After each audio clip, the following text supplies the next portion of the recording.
Welcome back to the Human Nexus podcast. My name is Andrew Brazis. I'm a business coach and private chef. Welcome back. My name is Miss Laura Machiste. I am an online tarot reader, holistic massage therapist, and energy coach. And today we are talking about something that is extremely up our alley, well, at least mine for sure. And that's how me and Andrew actually connected through tarot, is oracle and tarot cards. So I would definitely want to start with a random story of like how I got into it. I used to tell my story of how I got into tarot and like reading tarot for the collective and online, like in the beginning of starting my channels. But now that they have so many people, a lot of people already know, and I don't feel like retelling the story constantly, but here we are talking about it. So I'll give you it. So basically, I like was aware of what tarot cards were. I didn't know what oracle cards were first, but I was aware of what tarot was, and I definitely didn't feel called to it at first when I like would see them in like movies or stuff like that. Tarot is way more mainstream than it used to be, at least before COVID. So that's what I used to do, actually. I used to watch YouTube readings. And as a like very intuitive person, when I would watch these readings, I was like, all right, yeah, like I like this, I feel this, but I know we're all energy. So what can I do by watching this reading and use it to my advantage? So I would watch, and I just didn't find somebody who read like that, who like told us what was going to happen and how to, I don't want to say manipulate the energy, but that's one of the best words that I can use because energy is manipulatable. Yeah, that's not a word, but you know what I mean. So I'm the type of person for everything. If I can't find it out there, I want to become it. Because if I'm looking for it, that means that other people are also looking for this type of thing too. So basically what had happened was my sister went through a really bad breakup. And usually at low moments is when people find spirituality in any way, shape, or form. She went to like a spiritual store. I kid you not, she probably blew like almost $1,000. But you know, it was probably retail therapy for her in that moment, going through breakup. So whatever. So she actually bought me a couple things. She bought me a tarot deck, and I was like, oh, okay. COVID did not hit yet. It was so COVID, we actually went into lockdown on my birthday that year, March 13th. And I know this is not real, but I love to say that COVID happened for me. And I know RIP, a bunch of people like passed away and stuff like that and whatever. I lost my uncle to COVID, but I feel like that was like the universe giving the collective a reset moment. And however you decided to use it, you used it. So I had this tarot deck that she bought me. In January, before we went into COVID, I started giving free readings on Instagram because I was nannying 4 times a week. So I had like 3 days out of the week where I wasn't doing anything and I get bored really easily. So I need like stimulation. Anyway, long story short, I did free readings for people on Instagram. I probably did at least like 500 free readings, and people would come back to message me like a couple days later, like, oh, shoot, like what you said just happened, or hey, I actually want another reading. I know this one was free. Like, how much do you actually charge? And at that point, I didn't have a price. So it's like they put a price on me without me needing to do it. I was like, oh, okay.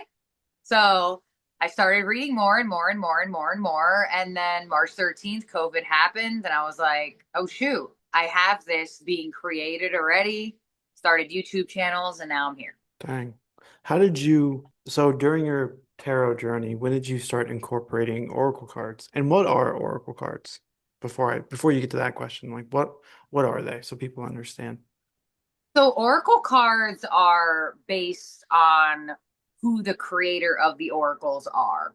So if the oracle card is about like money, then it may be a bunch of cards about different ways and different journeys and experiences with money. Okay. So I feel like oracle is helpful because tarot could be very Vague, broad. yeah. And sometimes tarot is just telling you what's happening right now. Okay. So like understanding and like using your intuition, clarifying, opening spreads are like really important because I feel like tarot is a lot, I want to say, fearful to use than oracle is. Because if you pull an oracle and it's like it says healing pain, you're going to be like, wow, love that. Mm. But if you got the Three of Swords, which also means that you have pain to heal, it just seems a little or a lot more scary because of the way the card looks, because Yeah. of the way the energy of the interpretation of the card is. So I feel like tarot is stern, oracle is fluffy, if that's a good way to explain it in Yeah, that like makes sense. understanding. So I personally taught myself by reading for myself and people around me. Hmm. And I did that as practice, one. And I would ask for very short term answers. So if you want to help yourself learn tarot, you have to make friends with it. If the, not, yeah, yeah, sort of. So Yeah. basically, I would ask like stupid questions to the tarot, questions that I already kind of knew the answer to, but I wanted to see how the tarot would give me the answer so I knew what the cards meant. So for example, say I knew I had a party to go to that weekend, and I would ask the tarot, like, how is the party going to go? And if I got the Five of Pentacles, I would say, oh crap, this party might not actually be happening. So I would ask for things that would have close answers. So I would ask this on Friday, the party would be on Saturday. So I would have instant gratification of what the card that came out for my question was. So, unfortunately, when I was first getting into it, I was more in a position of centering men. So, I would ask a lot like, what's this person action going to be towards me this weekend? So, by the end of the Hmm. weekend, I'd know if those cards meant like, yes, somebody's reaching out to you or no, somebody's not. So, it was a lot in the beginning. Now I just ask when I'm curious. I don't sit down and just pull cards like that anymore. And, I read for Leo and Pisces. I keep myself out of it. But after the fact, I'll go back and watch it and take like my own, I guess you could say, energy read and see how it navigated for me. Yeah, that makes sense. When you're reading, is there a is there a different feeling when you're reading with oracle cards versus tarot cards? It depends how fluffy the Oracle deck is. Mm. Like if I know every single card in this deck is positive, I'm probably going to use it sparingly. Mm. I like Oracle decks that have dual cards, like some that are not the greatest and some that are great and positive, because that doesn't make sense to me. I don't understand an Oracle deck that is just all positive messages when that's just not what life is all the time. So I feel like that's where reading online gets a weird reputation to where some people are like, oh, yeah, well, you're always positive. And it's not that I'm always positive when I read, but there's no way I should end a reading off with instilling fear inside of people. So Yeah. that's why I do an ending oracle and we Mm. go over the whole energy. So, like, I don't want people watching me and then being scared after the fact. Even if Yeah. the message is negative, I'm going to go through the energy and how we can change it to feel better about it. And maybe we can't change the circumstance, but we can change how we view it. Yeah. So I feel like Oracle has just that fluff and it's nice, but it's not always needed, if that makes sense. Sometimes you could just pull a tarot card and let the tarot be stern and direct. Oracle, I feel like, is going to give you more of a general energy. See, I have two different tarot decks. One, I found this is a strange story, but I saw it in a dream, and then the next day I went and saw my old mentor who had passed, who I was learning tarot from, and she was like, "Hey, you need to get a deck." And I was like, "Okay." Well, I had this crazy dream last night. I didn't know that in the dream it was tarot cards, but I saw essentially the back of the card, the back of the card design, and I saw that on like a website shop. And I was like, "Oh shit, I have to get this one. Need to." And then there's another one that was a gift that I got semi recently. We actually plugged, her name's Liz Houston, but we actually plugged that in one of our other videos about tarot. But both decks for me, like they feel different. Like the OG deck is like super serious. Like if I'm like about to do something, like if I really need to know something or it's not for fun, like that's the deck I pull out. And then I have the newer one. I say newer, it's just the most recent. And that's more like practicing for like the relationship that I have with those decks are completely different. Do you have anything like that? Oh my gosh, absolutely. My Uh, relationship with every deck I have is different, whether it's Oracle, different tarot based ones, different, creators of artistry for certain ones. And it's interesting for me as a reader to watch myself interchange them. mhm. Like I used to be stuck on this one deck when I first started reading. And then once I moved down the line and I changed it, and now I really like this other deck. So I definitely feel like that happens in your relationship. And it's funny, actually, one time I remember saying in one of my readings, and I was like, I just feel like this deck wanted to be in the reading. And somebody Mhm. commented and they were like, what are you talking about? Cards don't talk. So I love that you brought that up because that's exactly what I meant. It's not like the Yeah. card grew eyes and a mouth and told me, hey, I want to be in this reading. I just felt called to use the deck. That's what the meaning was. And I just feel like the tarot is something that is, and I think I mentioned this the other time we brought up tarot too. It's going to tell you the journey of life. So a lot of Mhm. times it's nice to pick out a daily card just to see where the energy is at, see where your energy is at if you're lost or confused. And I feel like depending on where you're at, things could be scary with the tarot. Like the tarot just has scary cards. Like I don't know who decided to make one of them be literally say the word death. Like Mhm. that's going to get people to stray away from pulling that card. And when you do pull that card, boom, instant fear. What's leaving? What's changing? What's ending? What's But happening? it's a pretty good card though. Like really. Like I mean, I guess Mhm. it's not, one-sided, but Well, it's a good card if you actually know tarot. So a yeah. lot of people know like your basic stuff of tarot, but you Mhm. have to like look into the imagery. Like in the death card, it's the skeleton riding this horse, but there is a sun, there a dawn. Is a dawn? Yes, a dawn is coming up in the sun. So the death card is actually representing a rebirth. So that's actually why I don't use the Rider White tarot anymore. I use the light seers, these Mhm. people that have this Can't see it. background. And I specifically use their deck because on the death card, it says death slash rebirth. And I'm like, thank you. Yes. And Yeah. because the last thing I want to do is instill any type of fear into people. And that's why I read the way I do. If the message is horrible, I'm still going to give you a positive spin at the end or in it or somehow, some way. And I feel like that's also how I feel like people should live their lives too. So, like, that's why I do read like that. But I personally feel like you're going to feel called to certain things at certain times in your life. And I'm sure in like a year or so, I'll probably use a different tarot deck that was created by a different person. But I feel like Oracle and Tarot are very helpful to not only help you understand the cards, but also understand your own intuition because words are helpful. Yeah. Do you have a favorite Oracle deck? Yes. So my favorite Oracle deck is the one that I have that is actually based off of the tarot. It just doesn't have Mhm. the people in it. So that's this one that I use as theme cards. Hold on, I'm getting it. Oh, there I go. This one that I There it use is. as theme cards.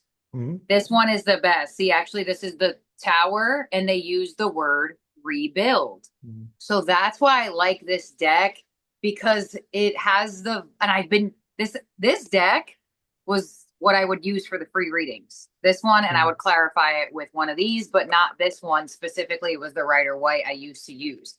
But I have used this deck since day one, and it just resonates with my energy so much because, like, just hearing the words the three of swords or the seven of swords, like it's just scary to people, but like the seven of swords in this deck says seek the truth. So I just like the way it puts it. It just resonates so much better with how I perceive life and how I perceive energy and how I perceive readings and tarot and stuff like that.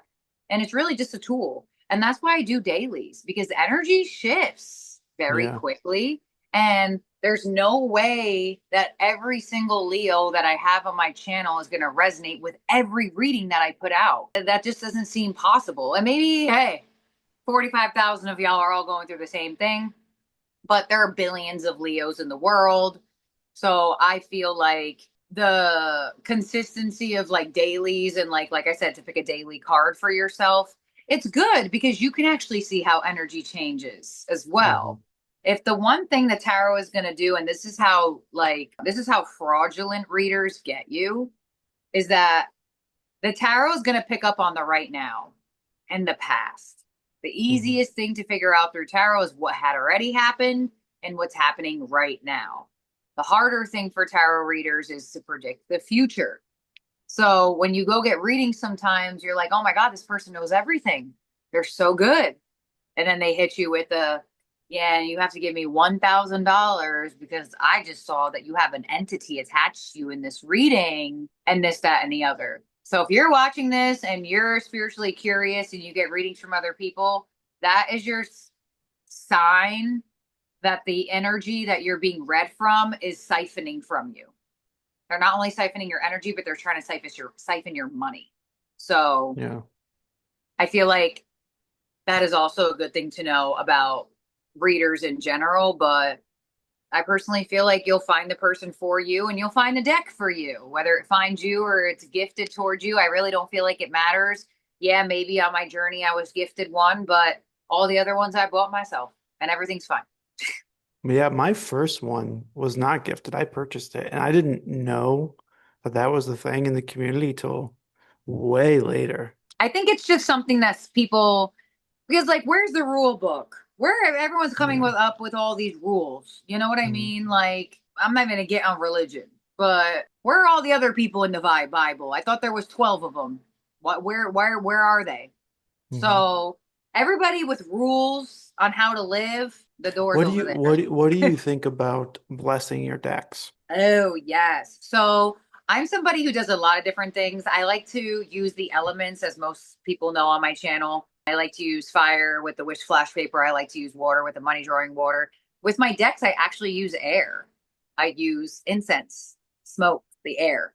I actually do that with like all of my stuff that I sell as well. I incense everybody. But with the Mhm. decks, I actually incense them between readings because I want the energy of Pisces to come off when I'm doing Leo, or I want the energy of Leo to come off if I go to do a Pisces reading. So I do have a very handy dandy incense stick usually. So I usually cleanse with incense. You know, you have to, I feel like incense is the best because you're not going to put water on them because you're going to ruin the cars, and you're not going to put fire on Yeah, them because that doesn't make right. any sense. But yeah, incense, air. So I was taught that using was it I have this written down somewhere, using a full moon. So like, let's say you just get a deck, right?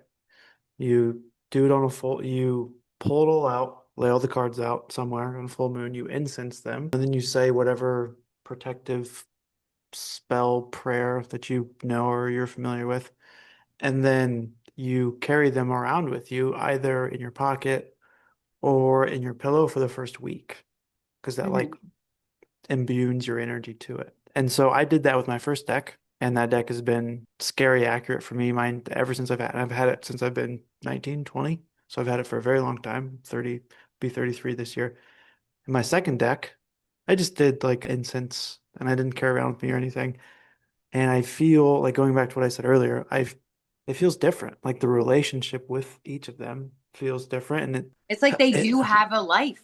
It's like yeah. they're alive, right? Yeah, it's so I feel the strange. same Yeah. way. And that's another thing too, is that like I read at home, but I have my healing suite and I do Mhm. energy work at my healing suite. So I brought a couple decks there, right? Mhm. And after I realized, like, okay, I want to transition out of this, you know, my tarot decks realized that I shouldn't be there first. What do they do? What happened? I basically was getting ready. Like, okay, this is what happened. I didn't do a spirit message on any channel for months and months and months. It may even been close to a year. And spirit messages on both of my channels, they hit better than anything else because we are all more interconnected and want to know spiritual, angelic stuff, right? At least I feel like that my community likes. So I had a bunch of those cards at the suite, specifically this deck right here, this one, Hmm. the Signs from Spirit cards. So I had it at the suite for months, and never recorded a spirit message at home because I didn't have my Signs from Spirit handy dandy blue deck.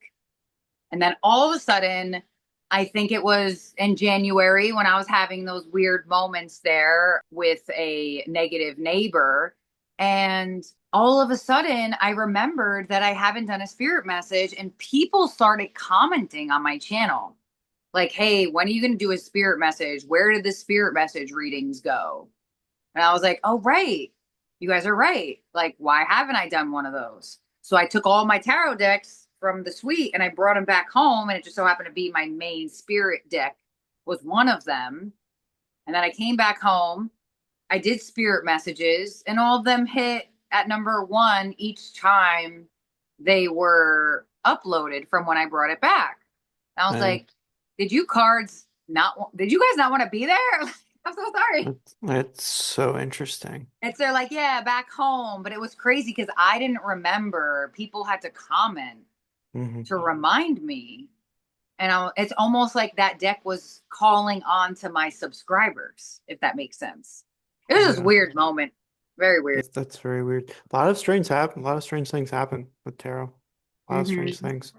How do you feel about, how do I ask this? So you're saying earlier, things change, right? Like if you get a card, like if you're doing a daily reading, that energy changes over time. Do you feel like there's like a good amount to read? Like for example, day to day, dailies. Are you doing deep dives? What I was taught was it's every, is it every new moon? So basically, in between moon cycles, you're getting like that's like one chunk of time. And Well, go yeah, ahead. go ahead. Keep going. No, go ahead. That was Oh, it. you're done? Well, Yeah. it's interesting that you say that because I actually do the full moon and new moon readings as one of my releases throughout the month. And Mhm. whenever I talk about, like, for example, I just did one actually Mhm. for the new moon in Cancer. Everybody's getting a new moon in Cancer one tonight. And whenever I do a new moon event, I always talk about the last one or the one before that or the one that Mhm. comes next.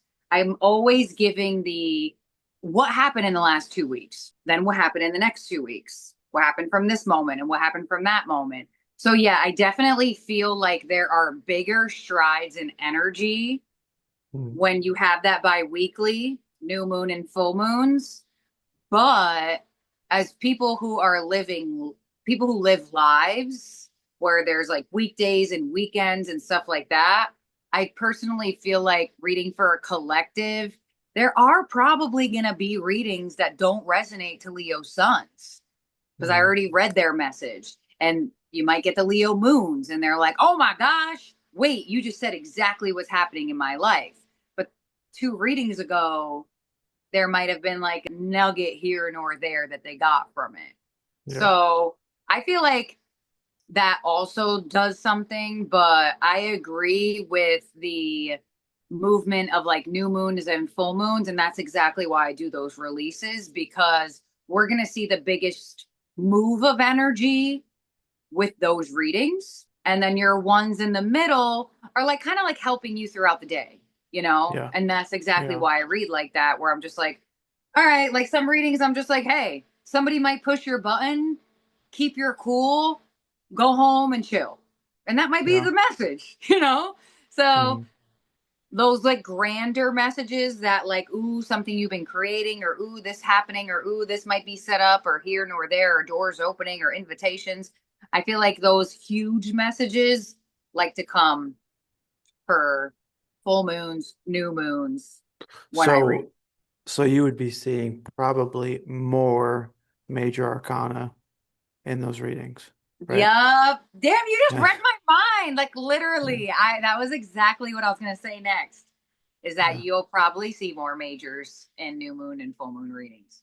And I think that's important because with tarot, it's easy, especially now, like there's so many tarot readers online. it's easy. Hmm. I've done this where it's like, okay, I'm like, I mean, I do it still, but I watch like 3 or 4 readers a day. But I think what's important is detaching like your reality from what they're reading. And I think a lot of Right. people will, hop around and be like, okay, well, this person said this, but I thought this was true, and then now this person's saying this.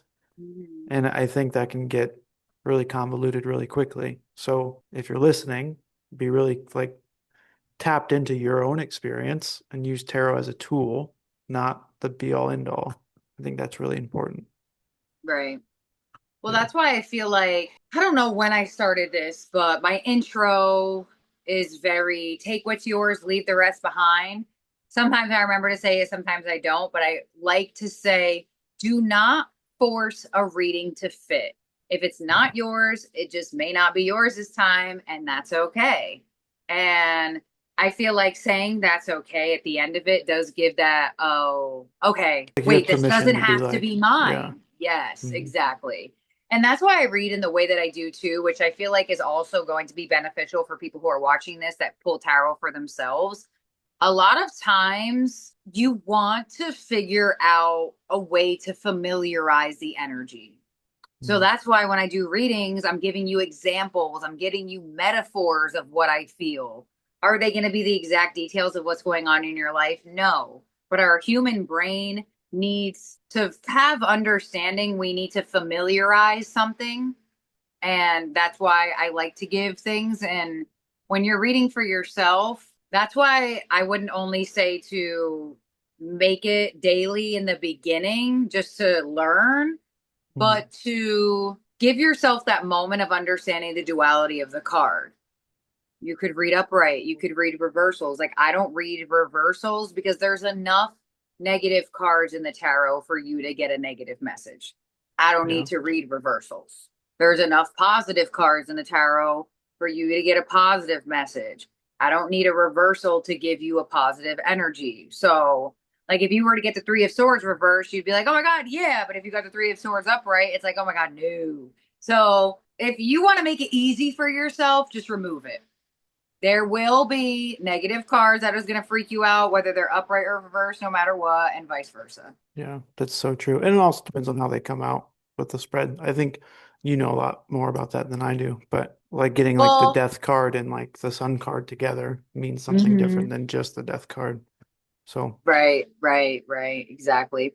And that's why it's interesting because the sun is the most positive card in the deck. But when you get it combined with death or the tower, mhm, that is a good inclination to know that this is going to be positive for you in the end, but it has to hurt first. it's gonna suck. Yeah. So I feel like just like understanding that and like understanding the duality of life and like that tarot is the journey of life and stuff like Mhm. that. And there's always just new paths and new things and new people, new experiences, new growth, like a lot of like though when I first started reading tarot, I was not the person I am now. Yeah. Please. I was like almost like addicted to knowing things from it sometimes. And then I was just kind of like, actually, I'll let you know when I want to know. That's why I Yeah. read how I do on YouTube because it's more of like daily practice. Let's just see what this lady's saying about the energy instead of me saying something that is like, well, Yeah, it's there's it's kind of somebody. like it's kind of like a weather check. It's like, let's Right. see. I mean, I'm in Indiana. The weather's so crazy all the time. Like it's never what they say it's gonna be. And energy is the same way. I mean, at least Hmm. like to me, tarot is like it's like a daily energy check. Like Right. what's the weather going to be today? And that's probably going to change in 6 hours. But at Oh, least you have an idea. Andrew, I think you just changed what I'm gonna. No, I'm kidding. I'm gonna better be like tarot forecast of the Yeah. day. Really though. No, I'm serious. That's good. So, to conclude this tarot oracle episode, I do want to, as a reader and who somebody has been dealing with tarot for a while, like everything, it is what you make it. So, if you view a piece of paper as being demonic or satanic, a little self reflection might be needed. A piece of paper, we have to think about that very strongly. So when I first got this thrown at me, when people started to know I read tarot, I was like, so you guys really think that a piece of paper is powerful enough to do anything to my energy? And this just goes with what I live in life as my truth with like the evil eye and stuff like that. If you have your power and you're stable inside of your own energy, a naysayer, hater, piece of paper should not be able to phase you at all. And I know I had to learn. I used to get hate. I mean, I still get hate comments all the time, but old me used to respond back. New me hides user from channel. So it's kind of like your truth is real. So if you feel like tarot is horrible and this, that, and the other, then when you use it, that's what you're going to feel. And that's the same way for everything in life. So do not fear a piece of paper. That's how I would like to end it. That's good. That's really good. Thanks everybody for listening. We're going to be covering Leo season next time on Astro Talks and the Lionsgate portal. So stay Yes, and tuned you for know, that. I'm gonna change that to a small interview where I'm gonna interview Andrew as a Leo. We're gonna see how Andrew's life has been growing up as a Leo. You Oh yeah. actually do really look like a Leo too. You have the mane, even like Yeah. the color of your hair I've is gotten that a like, lot. yeah, Usually when people they always get me. Like I'm almost never get mistyped on my really. sun Like sign. people always Yeah. assume that you're a Leo. Yeah. Which is so Wow. crazy. All right. Well, Cool. thanks everyone for listening. Drop your comments down below how you feel about Tarot and Oracle, and we'll see you next time. Bye now.